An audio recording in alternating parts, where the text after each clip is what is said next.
నమస్తే రమగారు. నమస్తే జయ.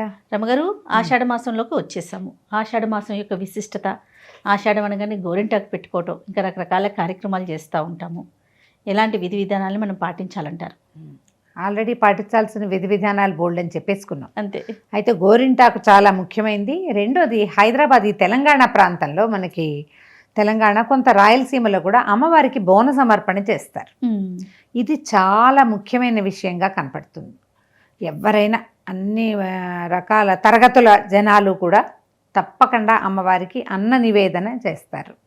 దానికి ఒక ప్రత్యేకమైన కారణం ఏంటంటే, రేపు రాబోయేది వర్షాకాలం. దాని ముందు వచ్చే ఈ కాలంలో మనకి అంటువ్యాధులు వస్తాయి. ఇప్పటికే ఊరంతా మనకి ఆట్లమ్మ అవి కనపడుతున్నాయి. ఈ వాన మొదటి చూడు 5 వారం రోజులు పడింది, వాన వస్తుంది అనుకున్నామా, ఆగిపోయింది. ఆగంగానే అంటువ్యాధులు వచ్చేస్తాయి. ఓ జోరుగా వాన పడితే ఈగలు దోమలు వచ్చి జలుబులు చేస్తాయి. అవును. కానీ ఎప్పుడైతే వాన ఒక్కసారి మనకి మాన్సూన్స్ మొదలుపెట్టి ఆగిపోయి మళ్ళీ ఎండ ముదిరిపోతుంది కదా, ఇలాంటప్పుడే మనకి అంటువ్యాధులు వస్తాయి. ఇంచుమించుగా ప్రతి ఏడాది 2 ఏళ్లకి మనకి కనపడుతూనే ఉంటుంది. అందుకని ఇక్కడ పద్ధతి ఏంటంటే, ఇలా పరిస్థితి మనకి ఆషాఢం రాగానే అమ్మవారికి బోన సమర్పణ చేయటం ఇక్కడ విధానంగా కనపడుతుంది. అందరూ చేసుకోవచ్చమ్మా, ఏ ప్రాంతం వాళ్ళైనా ఇది చెయ్యొచ్చు. దానికి తోడు ఇప్పుడు వారాహి నవరాత్రులు ప్రస్తుతం ట్రెండింగ్లో ఉన్న జేజీ వారాహి, అవునండి, ఆవిడ కోసం కూడా చేసుకుంటున్నారు అనుకో. ఈ ఆషాఢం మొదలయ్యేసరికల్లా ఏం చేస్తారు, ఈ బోనాల కోసము బాగా వేపరెమ్మలు ఇళ్ళు వాకిళ్ళు అంతా కడతారు. తర్వాత అమ్మవారికి సమర్పించే బోనపు కుండకి కూడా వేపాకులతోటి అలంకరిస్తారు. గుగ్గిలం ధూపం వేస్తారు. దీనివల్ల ఈ వేప వల్ల, గుగ్గిలం వల్ల ఈ ప్రజలకు రాగలిగినటువంటి అంటువ్యాధుల్ని కొంత దూరం చేస్తాం. దానికి తోడు ఈ వేప మండలు పట్టుకుని అమ్మవారి గుడి దాకా నడిచి వెళ్తారు. దేవాలయం అంతా కూడా ఈ వేప మండలు అలంకరిస్తారు. ఈ వేప కోయటం, దానిలో ఉన్న లక్షణం ఏంటో కానీ, ఆ రెమ్మ విరిచామనుకో చాలాసేపటి దాకా వాతావరణంలో దాని తాలూకు చేదు ఇట్లా ప్రసరిస్తూ ఉంటుంది. అవును. పైగా ఓ కొమ్మ విరిచి ఊరుకోం కదా, ఇలాంటి వాటికి బాగా కొమ్మలు విరుస్తారు. ఆ విరవబడంగానే అదంతా ఆ వేపరు వాతావరణంలోకి వెళ్ళిపోతుంది. మన ఇంట్లో కట్టుకుంటే మన ఇంటికి ప్లస్, వేప కొమ్మ విరవంగానే ఆ చెట్టు నుంచే మనకి వాతావరణం అంతా శుభ్రపడుతుంది. పెద్దవాళ్ళు ఊరికే పెట్టరు ఇట్లాంటివి, మనము అలంకారం చేసుకోవటానికిను ప్రదర్శనకి కాదు. ఇది చాలా ముఖ్యమైనది ఏంటంటే ఆరోగ్యం, చుట్టూతా ఉన్న వాతావరణాన్ని శుభ్రం చేసుకోవటం కోసం. అందుకని వేప మండలి చాలా ఇంపార్టెంట్. ఈ కాలంలో చేస్తారు. దాంతోపాటు గుగ్గిలను ధూపం వేస్తారు. ధూపం వేసేసరికల్లా ఈ ఈగలు దోమలు, కొద్దిపాటి వానకి నిలవబడిన నీళ్ల వల్ల వచ్చే చిన్న పొన్న క్రిమి కీటకాదులన్నీ పోతాయి. బ్యాక్టీరియా అంతా కూడా అంతా పోతుంది. ఇది ఒక పద్ధతి. దీంతోపాటు మనం గోరింటాకు పెట్టుకుంటాం. అవునండి. ఈ గోరింటాకు పెట్టుకునే విధానం భారతదేశంలో ఒక తెలుగు వాళ్ళలో తెప్పిస్తే ఎక్కడా కనపడదు, మనకే కనిపిస్తుంది. ఎందుకంటే మనం ఉన్న నది పరివాహక ప్రాంతాల్లో ఈ మట్టి, ఈ తడి, ఈ వాన వల్ల వచ్చిన తేమ, ఈ ఇసుకలోనే మనకి గోల్డ్ అవి పాడయ్యే లక్షణం ఉంది ఇక్కడ పద్ధతి. అందుకని ఈ గోరింటాకు పెట్టుకుంటే ఏమవుతుంది, ఇది ముఖ్యంగా ఆడవాళ్ళకు వస్తుంది. ఆడవాళ్ళు ఎక్కువ నీళ్ళల్లో నాంతారు. బట్టలు ఉతకటం అని, ఓ గిన్నెలు తోవటం అని, ఇళ్ళు వాకిళ్ళు కడగటం, చిమ్ముకోవటం. ఇప్పుడు ఎవరు చేస్తున్నారు రమ్మగారు అని అడగను, చేసేవాళ్ళు చేస్తూనే ఉన్నారమ్మా. కాకపోతే కొంచెము మనకి ఊళ్ళల్లో కూడా పద్ధతులు మారినాయి. ఇది వరకట మీద ఎంతో కొంత అంత మట్టిలో అంత నీటిలో నాంతూ ఉండే పద్ధతులు తగ్గిపోయినాయి. అసలు అంత నీరే తగ్గిపోయింది మనకి. అయినా కూడా ఈ వెదర్కి ఈ కాలంలో ఈ సమస్యలు వస్తాయి కాబట్టి పురాతన కాలం నుంచి ఈ గోరింటాకు పద్ధతి ప్రవేశపెట్టారు.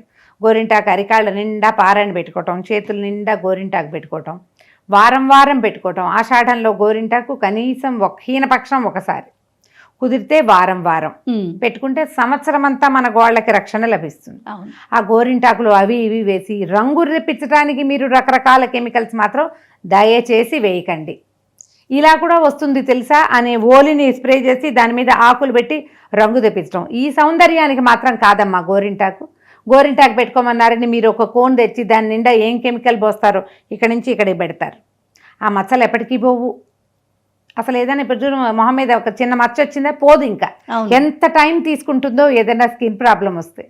అందుకని నేటివ్ థింగ్స్లోకి వెళ్ళండి. చక్కగా ఫ్రెష్ గోరింటాకు, అందులో ఒక నల్లకంత చింతపండు వేయచ్చు, లేదా ఒక నల్లకంత పటికేసుకోవచ్చు, అంతే తప్ప ఇంకేం వేయద్దు. అప్పుడేమిటో పూర్వంట 7 ఏళ్ల తాటాకి వేయాలి అలాంటివి ఏవో చెప్పేవాళ్ళు. ఆ తాటాకు గోల నాకైతే తెలియదు జయ. మొన్న ఎవరో కాకిబొడ్డు వేసేవాళ్ళని చిన్నప్పుడు మీకు తెలుసా అన్నారు. కాకిబొడ్డు అంటే ఒక చెట్లకు, ఎండిపోయిన చెట్లకి ఒక రకంగా చిన్నది కాయలాగా ఏర్పడుతుంది, కాకిబొడ్డు అంటారు.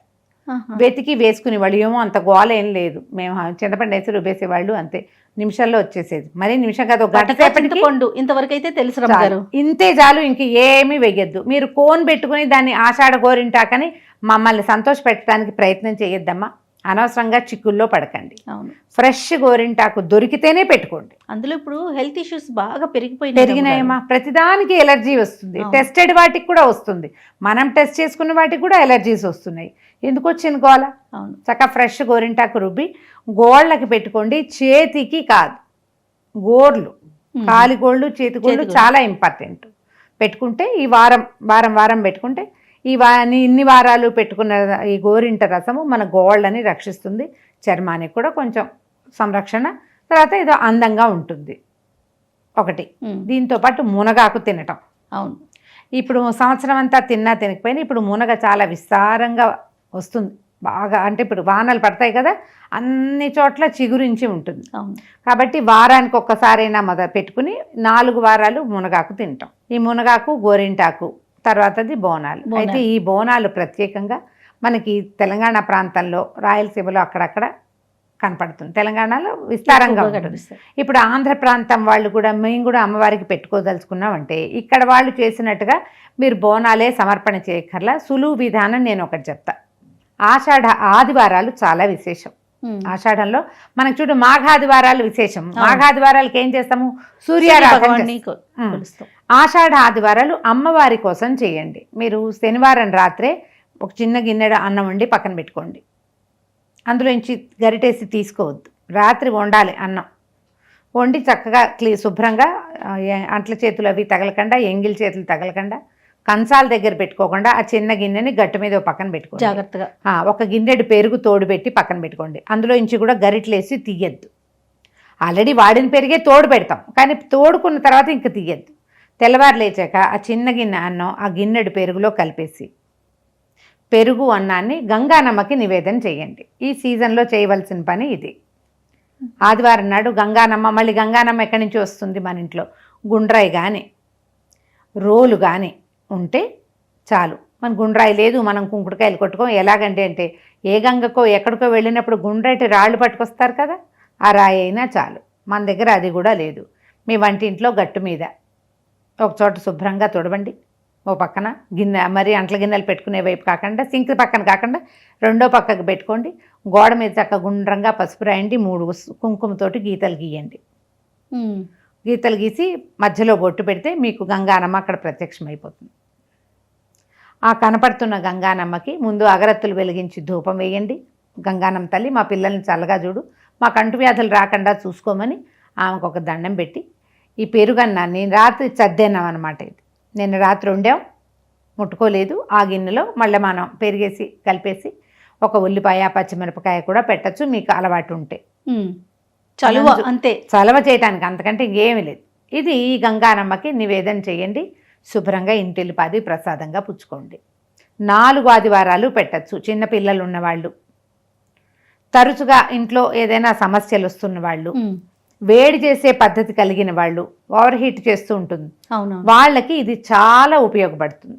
గంగానమ్మకి మనం ఇట్లా సద్ది నైవేద్యం పెడితే ఈ పిల్లలకి ఎక్కడికైనా వెళ్తే ప్రమాదాలు రాకుండా ఉంటాయి, దిష్టి తగలకుండా ఉంటుంది. చిన్న పన్న అంటే దెబ్బలు తగిలిపోతుంటాయి, అంటే పడిపోతారు కొంతమంది పిల్లలు. ఆ లక్షణాలు తగ్గిపోతాయి.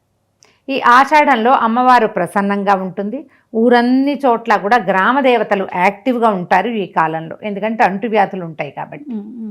అలాంటప్పుడు ఇట్లా మనం సద్దెన్నం కనుక నివేదన పెడితే కడుపు చల్లగా ఉంటుంది, ఇల్లు చల్లగా ఉంటుంది, సమస్యలు రాకుండా ఉంటాయి. దీనికి ముందు ఏం చేయాలంటే కాస్త 2-3 వేప మండలు తెప్పించుకుని గుమ్మాలకి వేప మండలు కట్టుకోవటం. మీరు ఆదివారం నాడు అమ్మవారికి పెట్టుకుంటారు కదా, గుమ్మాలకి వేప మండలు అవి పెట్టుకోండి.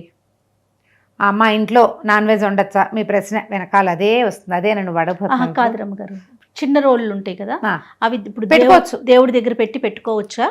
పెట్టుకోవచ్చు, అట్లా పెట్టుకోవచ్చా? చిన్న రోళ్ళు మనం దంచుకుని పెట్టుకుంటాం కదా, ఇనపవి కాదు, రాతివి. ఇనపవి పనికిరావు, రాతిది ఏదైనా సరే. రాయి మన రోలు ఉంటుంది, అది పెట్టుకోవచ్చు. నాన్ వెజ్ వండచ్చా వండకూడదా అంటే అమ్మవారికి నివేదన పెట్టిన రోజున వండకుండా ఉండటమే మంచిది. బయటికి వెళ్ళి తినచ్చా, అది కూడా వస్తుంది. అవన్నీ మీ విజ్ఞతకు వదిలిపెట్టేస్తున్నాం. ఇంట్లో వండబోకండి. ఆడపిల్లలు పీరియడ్స్లో ఉన్నారు, లేదా మీకు పీరియడ్స్ అయితే పనికిరాదు, అమ్మాయిలు ఉండి పీరియడ్స్లో ఉంటే వాళ్ళని సెపరేట్గా ఉంచుకోండి. ఓకే, ఇది ఆదివారం పెట్టాలి. ఆదివారం పెట్టుకోవచ్చు. 4 ఆదివారాలనే కదా, 4 పెట్టుకుంటామంటే పెట్టుకోండి.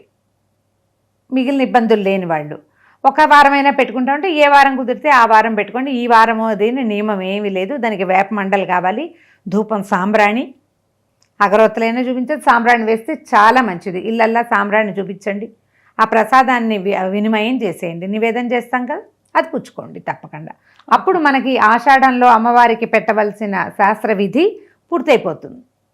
వారాహి చేసుకుంటే మొదట 10 రోజులు వారాహిని చేసుకునే ఆలోచన ఉన్నవాళ్ళు అది కూడా చేసుకోవచ్చు. వారాహిని కూడా అర్చించుకోవచ్చు. వారాహిని చేసుకుంటూ కూడా మనం ఆదివారం గంగానమ్మకి నివేదన పెట్టచ్చు.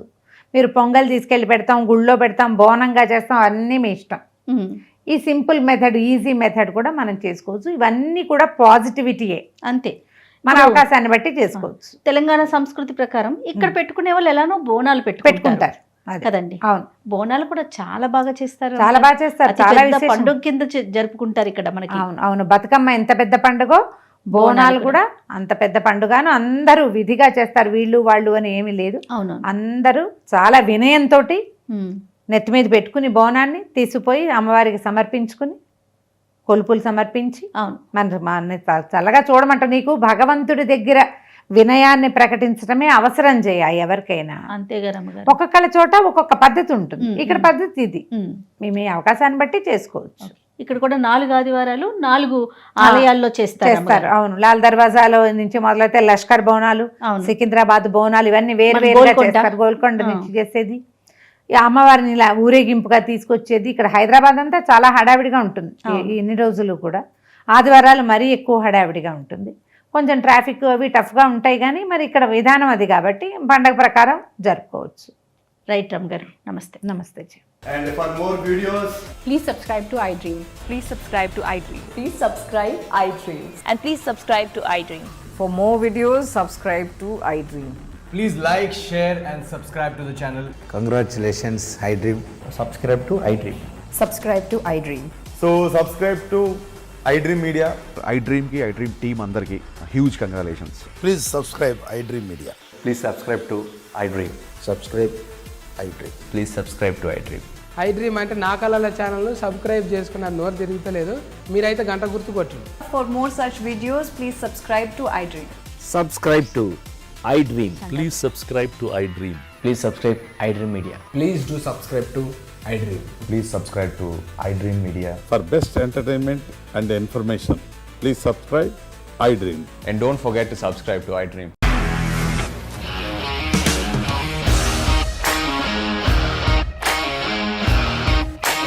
ఇండస్ట్రీలో కమిట్మెంట్ ఇష్యూస్ వస్తే నీకు కూడా వచ్చినట్టు. మార్నింగ్ తీసుకెళ్ళానంటే కొట్టి పడేసాడు.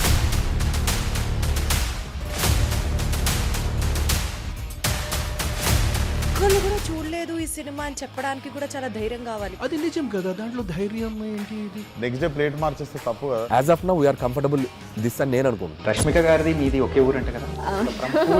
నీకు కోపం వచ్చిందంటే బాగా తిట్టేత్తరా? తిట్టేద్దామండి. నిజంగా గేమ్ ని ఎలా చేంజ్ చేయగలిగారు? ఏపీఎస్ఎఫ్సి వాళ్ళకి 6 నెలల్లో నేను 6 లక్షలు కట్టా. బిజినెస్ చేయాలనుకుంటే it is as difficult as riding a tiger.